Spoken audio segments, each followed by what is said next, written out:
تم نے چلنا ہے، کون تمہارا دشمن ہے، کون تمہارا دوست ہے، قرآن ہمیں واضح کر دیتا ہے۔ قرآن نے کہا یا ایھا الذین آمنوا لا تتخذوا الیہود والنصارى اولیاء، اے ایمان والو یہودیوں اور عیسائیوں کو، کافروں کو اپنا دوست مت بناؤ، کافروں کو دوست مت بناؤ، یہ تمہارے دوست نہیں، یہ تمہارے دشمن ہیں۔ واضح قرآن نے، اور یہ سب بات جانتے ہیں لوگ جو ہیں، یعنی حضور علیہ السلام ابھی مدینہ میں نہیں گئے تھے تو مدینہ کے اندر یہودی بستے تھے، وہاں مدینہ کے ارد گرد سب یہودیوں کی بستیاں تھیں، جیسے خیبر وغیرہ قلعے جیسے وہ یہودی رہتے تھے، اور مکہ کے اندر مشرک رہتے تھے، شرک کرنے والے، بتوں کو پوجنے والے۔ مکہ کے گرد و نواح سب مشرک تھے۔ ان مشرکوں کی اور یہودیوں کی آپس میں لڑائی صدیوں سے چل رہی تھی، کئی صدیاں ہو چکی سی، آپس میں جنگیں چل رہی تھی، کئی ان کے قتل ہوئے، کوئی ان کے قتل مارے گئے، صدیوں سے چل رہی تھی۔ جب حضور وہاں مدینہ میں گئے، وہاں اسلام پھیلنے لگا، اب وہی یہودی جو تھے وہ مشرکوں کے ساتھ، جن کی صدیوں سے جنگیں چل رہی تھی، ان کی آپس میں دوستی ہو گئی، اسلام کے خلاف، مسلمانوں کے خلاف ہو گئی ان کی دوستی۔ وہی مشرک، وہی یہودی اکٹھے ہو گئے، کس لیے؟ مسلمانوں کے خلاف، مسلمانوں کے ساتھ لڑنے کے لیے یہودی اور مشرک اکٹھے ہو گئے۔ یہ تو ہمیں اللہ کا نبی نے بتا دیا، الکفر ملۃ واحدہ، سارے کافر ایک جیسے ہیں، کبھی کوئی کافر مسلمان کا خیر خواہ نہیں ہو سکتا، یہ یاد رکھ لیں۔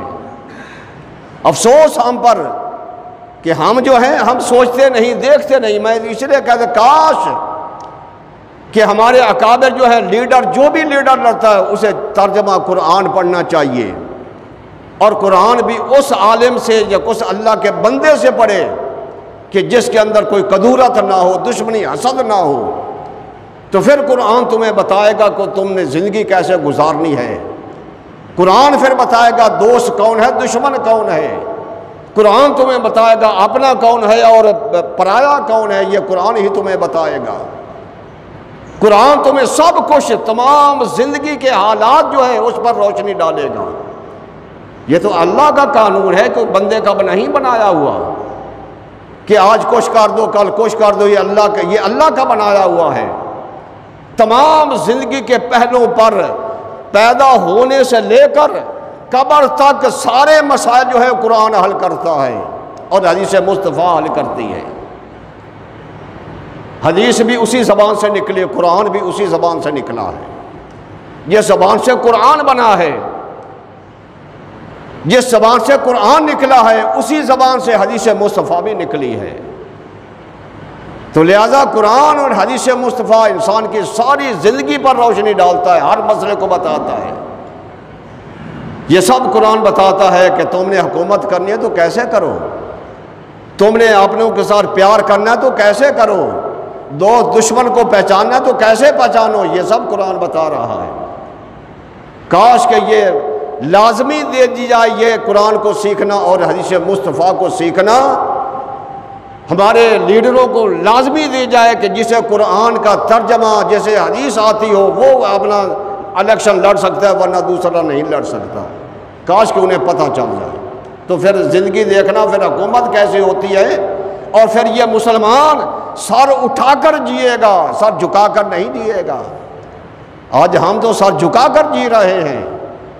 ہمارے اتنے ملک ہیں، مسلمانوں کے کتنے ملک ہیں آپ جانتے ہیں، لیکن سارے ملک سر جھکا کر جی رہے ہیں، غلام بن کر جی رہے ہیں، سر اٹھا کر نہیں جی رہے۔ اور سر اٹھا کر جینے کا طریقہ سوچو، سمجھو، وہ تمہیں قرآن اور حدیث مصطفیٰ بتائے گا۔ سب جھکے ہوئے ہیں، اور خدا نہ خواستہ میں تو ڈر کر کہہ رہا ہوں کہ ایسا نہ ہو کہ اس سے بھی ہم گزر جائیں، اس سے بھی ہم ذلیل و خوار ہو جائیں۔ العزت للہ وللرسول وللمؤمنین، قرآن کہہ رہا ہے عزت کس کے لیے ہے؟ اللہ کے لیے، رسول کے لیے اور ایمان والوں کے لیے، اور ایمان والے بن جاؤ تاکہ خدا تمہیں عزت عطا فرمائے۔